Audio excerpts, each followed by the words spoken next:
नूंह में सांप्रदायिक झड़पों के एक दिन बाद गुरुग्राम हिंसा की आग में जल रहा है। शहर के कुछ हिस्सों में माहौल तनावपूर्ण हो गया है। छिटपुट आगजनी के हमले, बर्बरता की घटनाएं और उग्र भीड़ ने सबको दहशत में ला दिया है। अब जिंदगी पटरी पर लौट रही है। लोग अपने दुख दर्द बयां कर रहे हैं और उनकी पूरी बात हम आपको बताएंगे आज की इस वीडियो में। लेकिन उससे पहले अगर अभी तक आपने हमारे YouTube चैनल को सब्सक्राइब नहीं किया है तो उसे जल्दी से सब्सक्राइब कर लें और बेल आइकन को प्रेस करना ना भूलें। नमस्कार, मैं हूं आपके साथ कृतिका और आप देख रहे हैं जनभावना टाइम्स। रोज की तरह सामान्य से जिंदगी चल रही थी। शांत माहौल में नूंह से हिंसा की एक चिंगारी गुरुग्राम के सोहना में आकर गिरी और बवाल हो गया। बवाल बदले में बदल गया। हर ओर तोड़फोड़, आगजनी और चीख पुकार मच गई।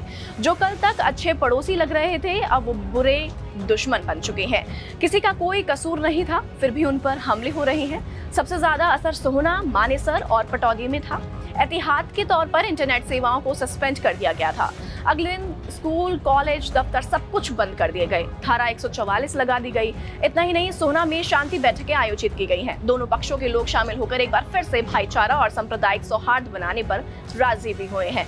अब फिलहाल इलाका शांत है। सुनसान गलियां फिर से गुलजार हो रही हैं। कई इलाकों के स्कूल भी खुल चुके हैं। बच्चों की स्कूल बस सड़कों पर दौड़ रही है। कई दफ्तर भी खुल चुके हैं। डर और दहशत इस कदर अभी भी व्याप्त है कि कुछ लोगों ने घर से ही काम करने का विकल्प चुना है और कुछ माँ बाप ने अपने बच्चों को आज भी स्कूल नहीं भेजा है। दरअसल नूंह में एक धार्मिक जुलूस के दौरान झड़प की खबर फैलने के बाद से भीड़ उग्र हो गई थी और उसकी चिंगारी गुरुग्राम तक भी पहुंच गई। मंगलवार की सुबह गुरुग्राम के सेक्टर 70A की एक सोसाइटी में उपद्रवियों ने एक हाउसकीपिंग स्टाफ की पिटाई कर दी।